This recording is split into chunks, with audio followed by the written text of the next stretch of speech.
This video is for A-level economics and it's looking at international trade with protectionism. And this video is specifically going to be looking at a trade subsidy.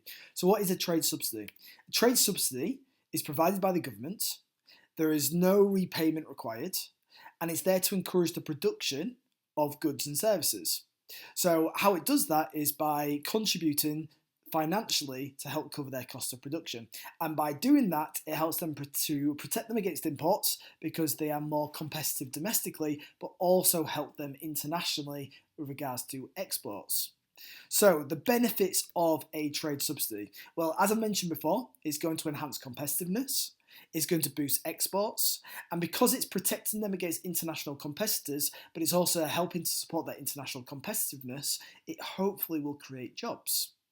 It can be done in a strategic way to support certain industries. So for example, infant industries that might require development, because often the R&D can be supported through these subsidies, especially if there is a criteria to the subsidy which is based on innovation.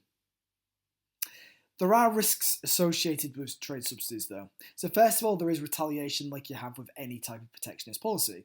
If you place trade subsidies on your products, then other countries might feel like they have to do the same, or other countries might believe that your actions are unfair and they may seek action to the World Trade Organization.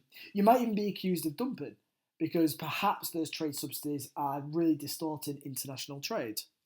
Obviously, it comes at a cost.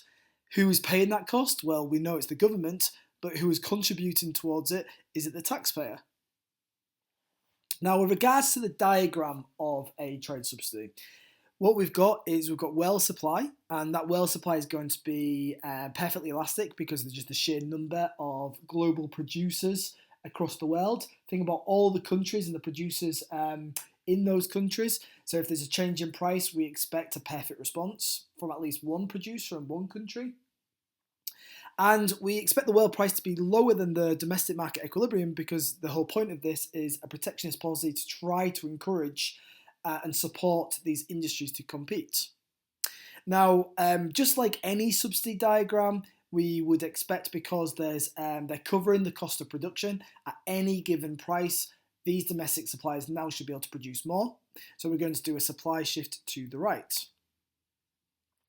So that means that they can now produce up to Q3 at that world price, when previously they could only produce up to Q2.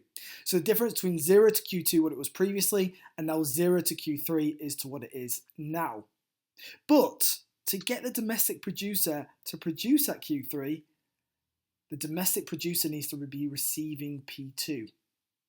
So they're getting P2 per unit, but it's being sold globally, well, not globally, but by global companies and by these domestic producers now at that world price 1. So the world price doesn't actually change.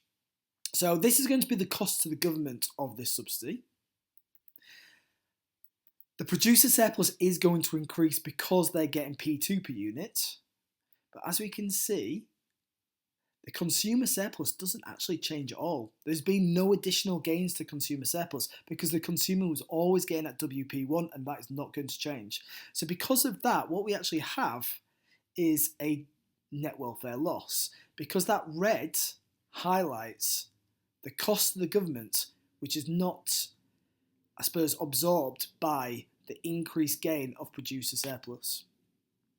So we have some examples. So this is an example from India, which was based on textiles, and it was strategic. It was looking at helping to develop that industry so it could compete globally and also protect it from competitors. And it mostly focused its subsidies at encouraging investment in technology upgrades. So there was kind of like a supply side policy element, and it was interventionist, but with the aim of, for example, subsidizing these industries to be domestic and internationally stronger.